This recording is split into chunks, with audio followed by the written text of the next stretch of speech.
So when we got there, see, I was wearing polo and jeans. Immediately we walked in, you see all these big people in their groups, you see like in their ties and looking very expensive with their lawyers and everything. And then you see two boys walking in polo. Maybe my friend walked in, he said, Chibueze, let's go. I'm like, who, me? I was staying here today. So I sat down and he's like, so to cut it short, now we had waited for like 3 hours and a few people had come and gone. And I said, this man, I'm not going to wait forever. So someone that walked out, he escorted someone out, right? As they came out, as he was trying to go back into his office, I stood up and I blocked him. I started pitching my idea then, and he's like, wow. The man just took the bag because it's 250,000 to buy it. He took it. He gave it to you for free and said, no, I'll pay for you. He wrote his personal number on his I card. think I need to learn this. I need to learn this.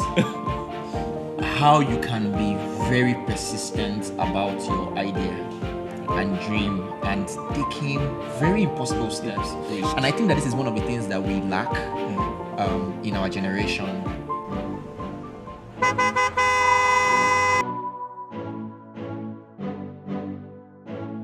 Hi guys. Ever wondered what it would be like when you are in your 40s? Well, as a 25-year-old trying to build a business, you think and dream that one day when you're in your 30s, maybe you'll be good enough, you'll be wealthy enough to buy all the things that you want, all the things that you like.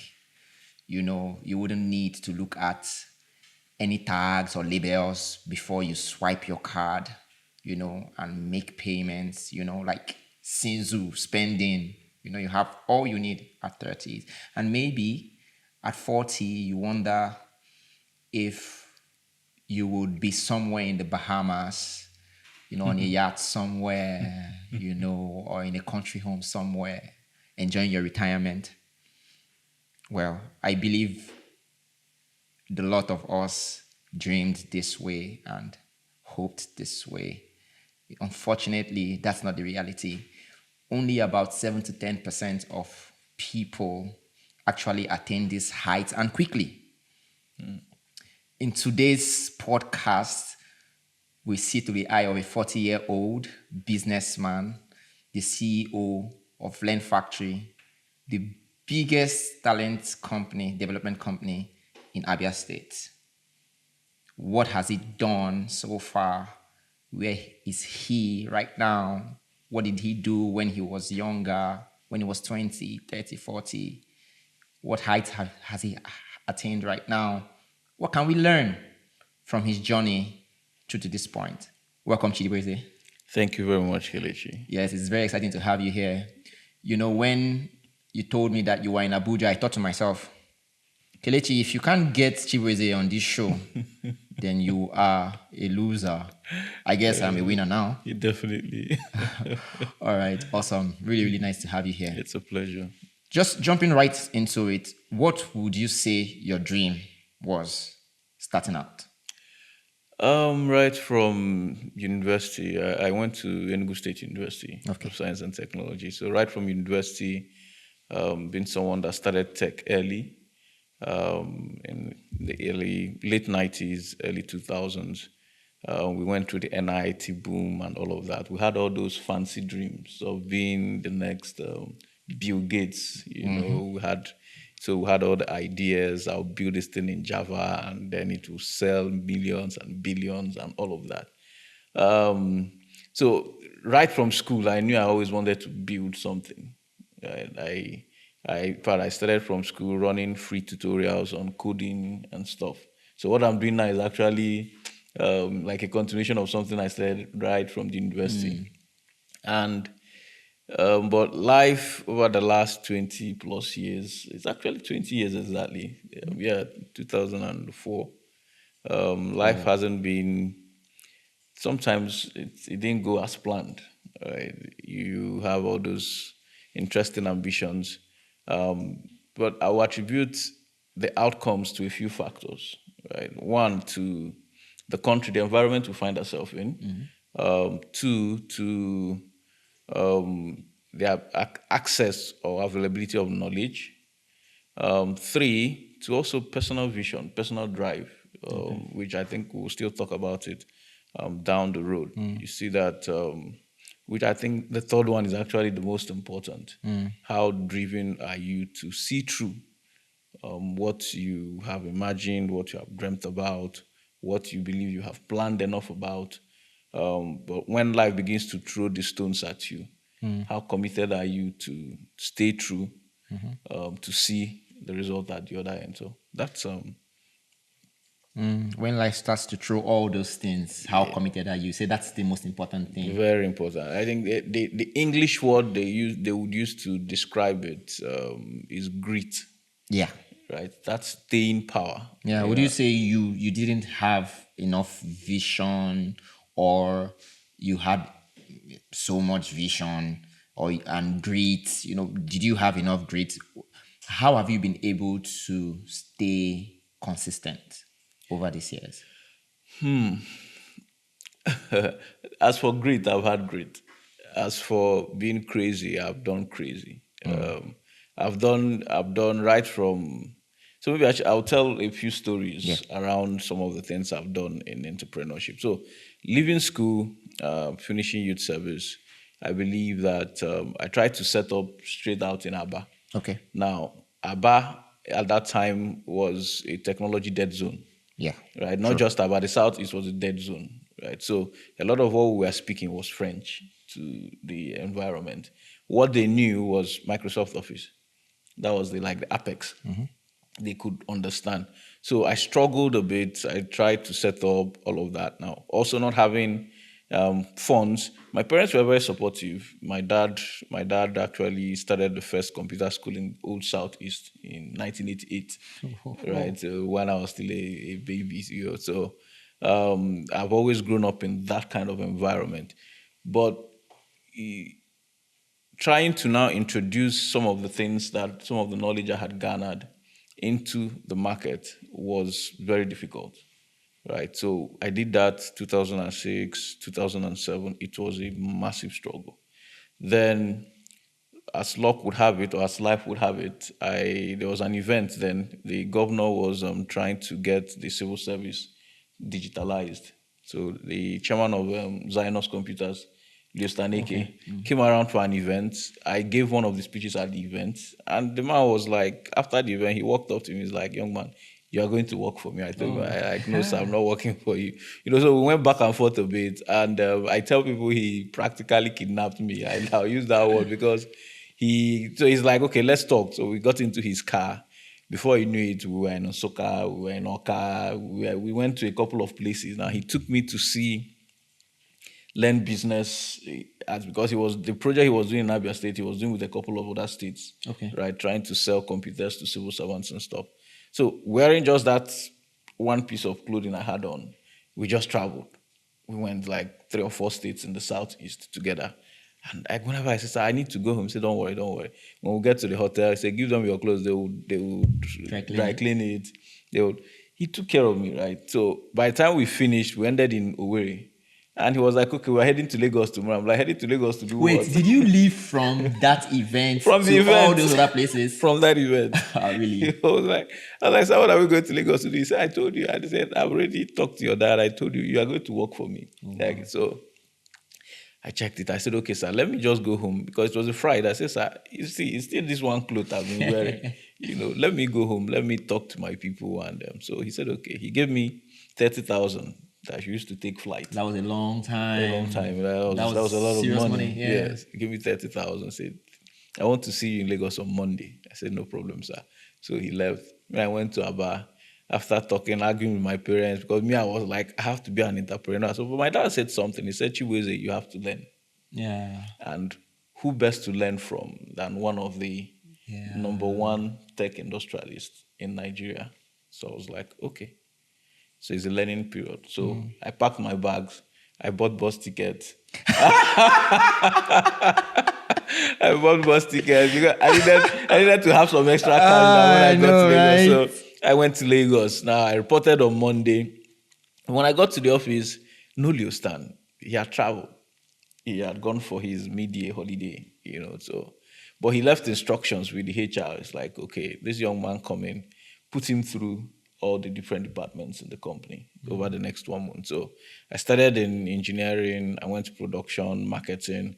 So, but I was like, I didn't understand what was going, but what he was doing was he was exposing me to all aspects of the business, right? So I saw all the different parts of the business, and a month he usually spends a month away. So one morning he just appears in the office after a month, and his back is fresh. So Zynox was 3 floors, right? So the normal staff are on the first floor, then executives are on the second floor, then the chairman's floor is the last floor. So I'm in the marketing floor with every other person, and then that morning the man appears. The next thing, the HR comes in and says, Chibueze, carry all this thing and follow me. I carry my thing, I follow her, and we go to chairman's floor, and there's my office. It's like, okay. Because up to that time, I didn't have a portfolio. I was still floating. So they said, okay, yeah. And you got an office close to the chairman? Yes, because my portfolio was now special projects / PA to the chairman. Okay. That was my portfolio. So I was like, oh, okay. So everything, but the man believed so much in me because he had a couple of other companies, right? So he put practically everything. At one of the ESCO meetings he had, he says, okay, everybody, whatever you have, you report it to Chibueze. I wonder what he saw, right? And I'm saying this because I wonder if people are born to be entrepreneurs or it's something that people get to learn. Because he must have seen something that he identified with.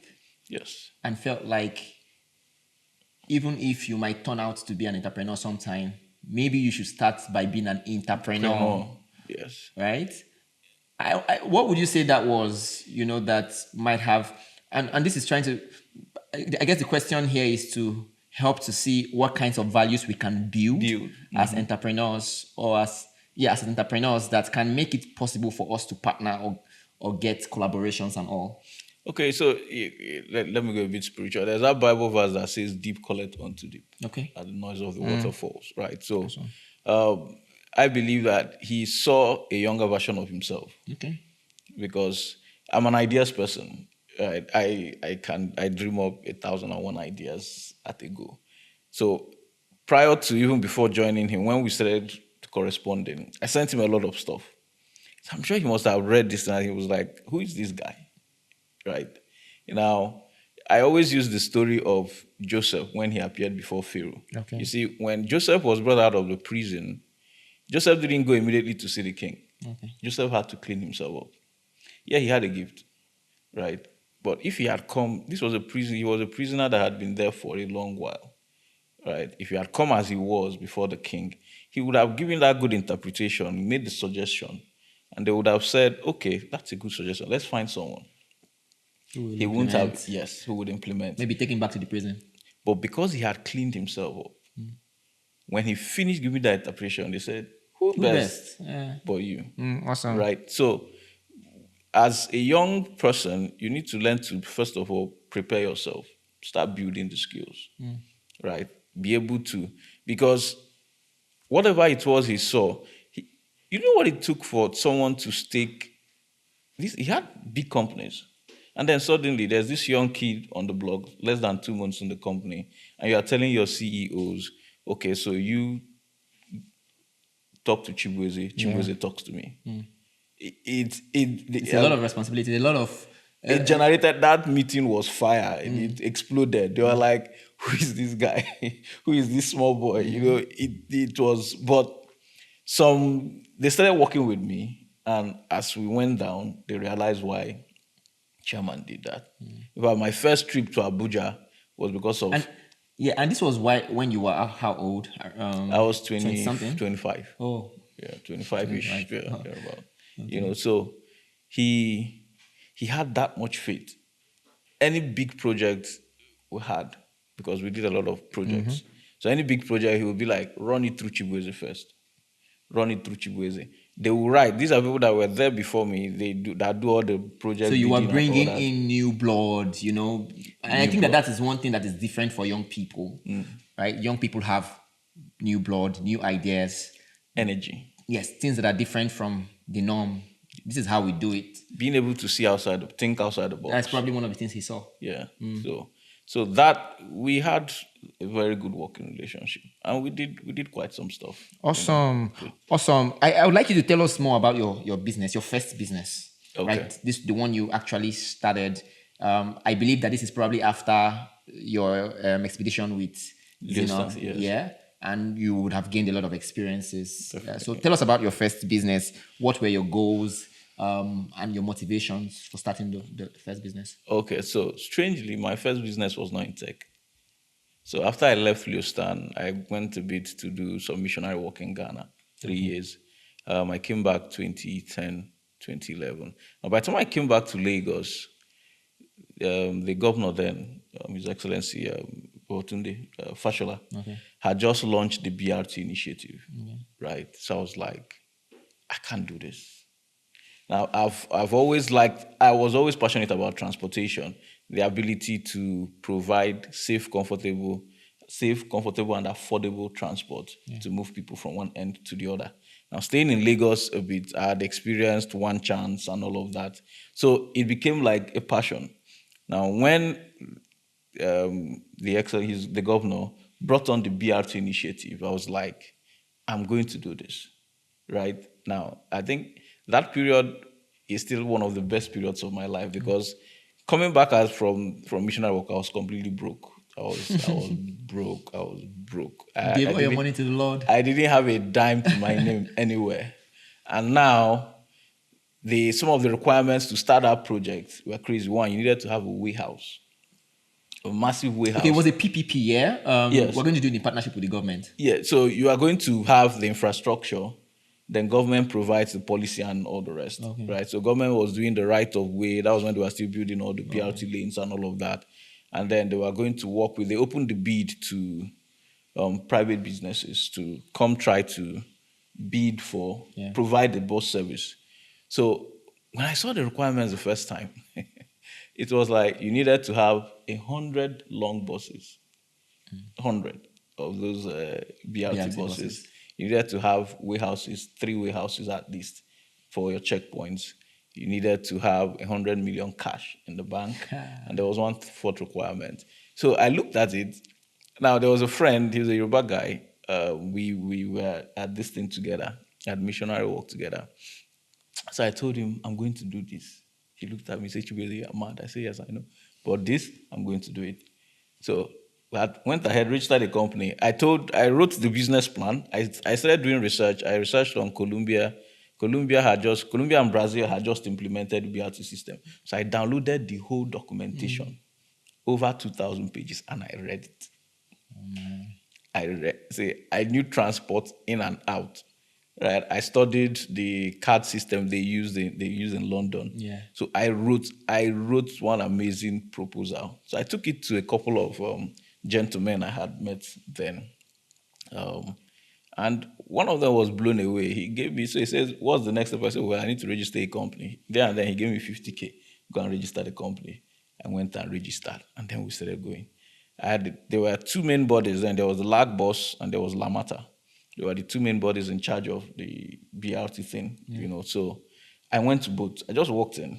I was like, so what are you looking for? I said, well, I want to do the BRT business. And they look at me, they're like, who is this guy? So when I went to Lagos first, they introduced me, they directed me to the CEO. So I got there, I met with the man. He sat down. We sat down and we started talking. Initially, he didn't take me serious. It was like, someone coming to waste my time. But when we started talking and I started reading out numbers and the man was like, whoever this guy is, he knows what he's talking about, right? So he's like, you know what? We need to take this conversation outside the office. Let's have, so coffee. We agreed to meet later that evening. So by the evening, I called my partner. He came, he joined us. And we talked at length. And the guy was like, see, I don't know whatever is backing you, but I'm interested. Said, I want to be I can provide technical expertise to help you push this through. He said, so your biggest challenges are going to be 1, showing proof of the boss, and 2, getting the final approval because it had to go through the House of Assembly. Okay. I said, don't worry about those. We'll solve each problem. So the next challenge now was getting the buses. So I went to Toyota. They were not even interested to talk to me. I went to Nissan. So Nissan asked me, where's your statement of account and all that? I was like, no, it's a partnership. So they directed me to Tata. Because along that Coca Express, so Nissan, Toyota on this side, Tata is on this other side. So I crossed over, went to Tata. I didn't even enter inside. They didn't even allow me inside. They're like, this guy's not serious.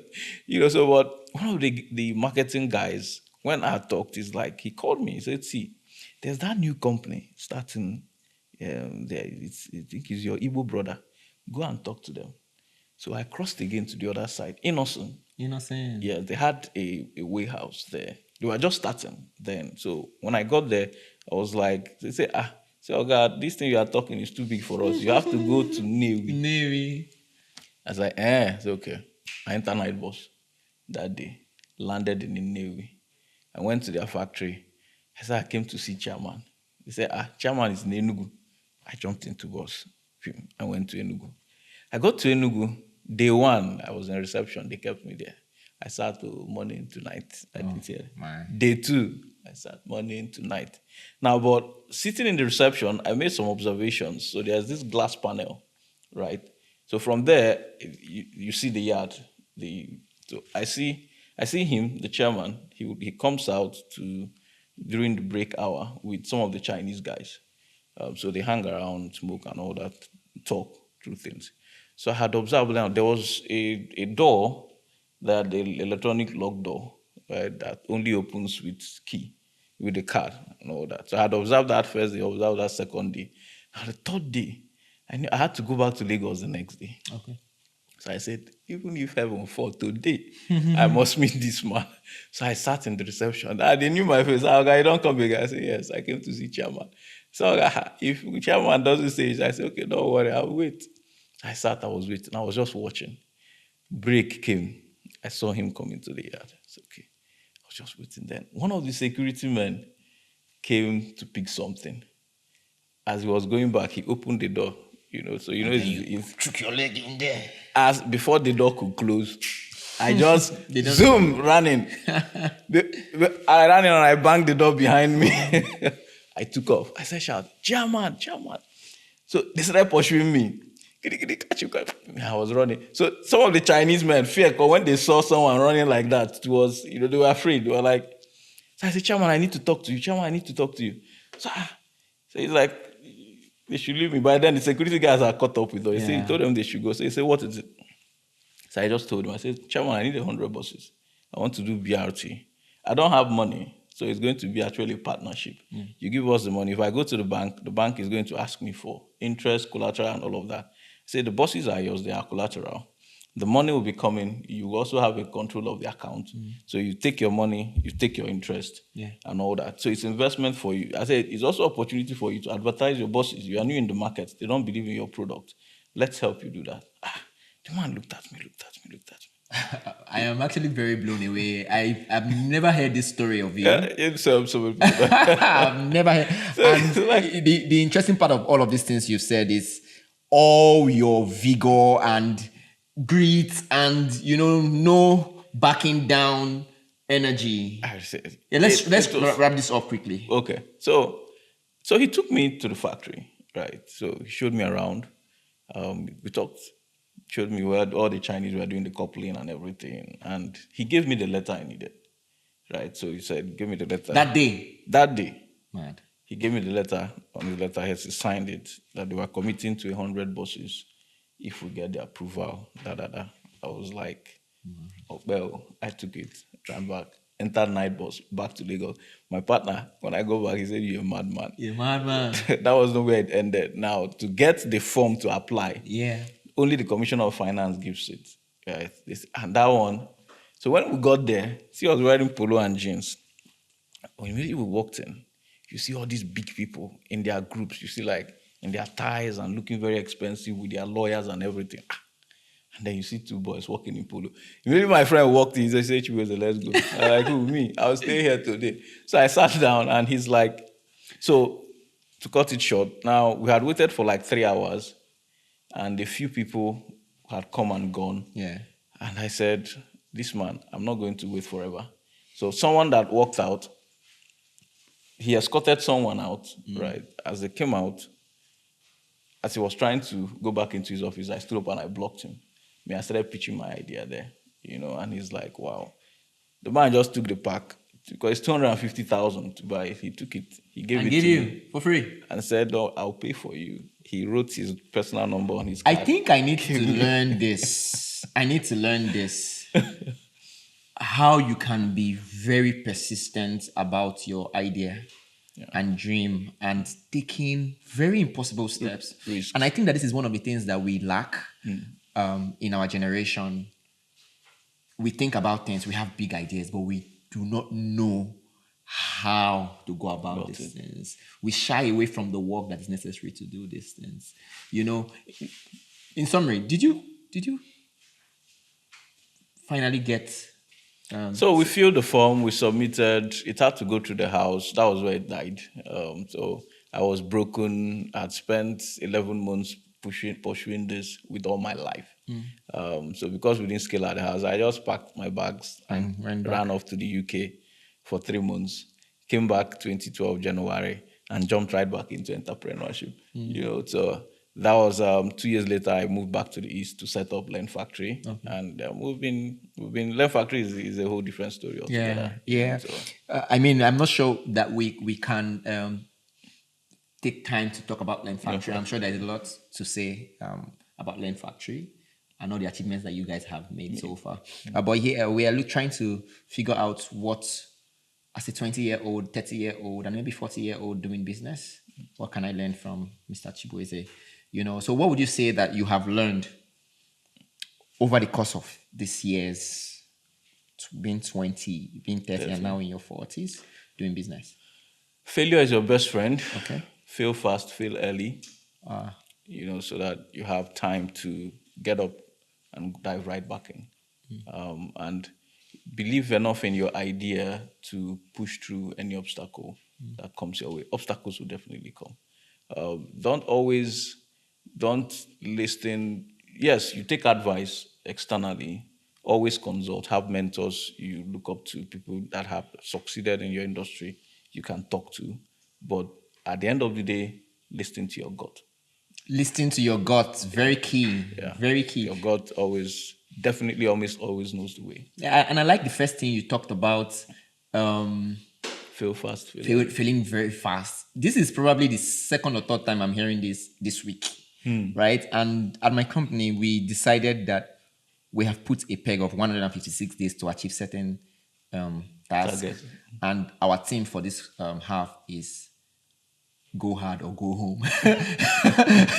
We are either achieving this thing or we are shutting down, right? Because I think that you need to feel very fast. I've been doing certain things for a long time, and sometimes you do things in hopes that okay, they will succeed one day. The consistency, and while consistency is very good, I think there has to be like a cap. When I must stop doing these things if they don't work. And maybe that cap can help you push beyond your boundaries, push beyond your comfort zone, which I think that a lot of us might, that's one of the ways we waste a lot of time. We don't. So I think they may be the last one because of time. Yeah. There's a difference between consistency and procrastination. Okay. Right. So consistency is you've identified this is what I need to do. Yes, I've hit obstacles. You are upskilling. You're learning. You are changing strategy, adjusting strategy if need be. Procrastination is you failed or you are not learning from your present failures and adjusting yourself. You are doing the same thing over and over again, expecting different results. outcomes. Yeah. That doesn't work. That's where you are now wasting time. But when you fail, you learn from experience. You adjust your strategy. You study. One of the biggest challenges entrepreneurs also have in Nigeria is we don't read. My biggest asset is my library. I have over 1,000 physical books. I don't even know how many electronic books I have. When you read, one of the books that helped me during that time was Failing Forward by John Maxwell. I love that book. Absolutely phenomenal book. Is this something that is still relevant today? 1,000 times, right? It's still very relevant. Failing forward. Failing Forward by John Maxwell. Awesome book. Failing Forward it saved my life actually. That book, it was a gift because I was just at that bottom. I was actually depressed for a while. Oh, we talked But about this in yeah, one of our episodes. so the book saved my life literally, and as an entrepreneur, you need to know where you can draw strength from to bounce back. Books do it for me. Then I listen to clips a lot, right? So read Feel Forward. Every entrepreneur must read that Awesome. book. Yeah. What would you say is different or was different at 20 compared to 30 and compared to now? 20, I took a lot of decisions without research. I believe, this idea is good. Boom, we run. Then when they hit you on the road, you come back and you say, Kai. Then that's when, so just like Paul said in the Bible, so when I was a child, I spoke first before I thought, but as an adult, you think first before you act, right? So 20s are the times we, as entrepreneurs, it just hits you, you run, right? 30s, you begin to learn to be more sober. Yeah, because you know that every mistake comes at a financial cost. By the 40s, you are beginning to know that once you cross 38, you begin to know that you've practically lived more than half of your life, almost, right? So you become a bit more intentional with what you do. You act with data. I take a lot of decisions now based on data. I've looked at numbers, looked at this, then I take a decision. You were talking about, or you talked about how people in their 20s or how you in your 20s you were impulsive. Isn't that a trait that every 20-year-old really needs to embrace? Because how do you feel forward if you're not impulsive, trying out new things, taking risk? I mean, I guess maybe the problem might be not learning from some of those things. Okay, so the challenge with a lot of that is that what is the source of that impulsive nature? If you look at it, is actually pride. As a young 20-year-old, you want to prove yourself, right? In your 20s, I can do it, I am able. Now, I still stand by fail fast. Yeah. Right? I still stand by it, but you need to be able to do it intelligently. Okay. Right? You need to be able to, yes, you have your strength, you have your ability, you are thinking outside the box, you have all that impulse, but there's a lot of body of data that has gone ahead of you. Yeah. You don't need to make the same mistakes twice. You could learn from what others have done and do it better. Yeah. Now, you see that in tech, a lot of the big tech companies were started by teenagers, just 19, 20, 21, 22. Why? Because of that strength, that ability to do crazy stuff, impulse.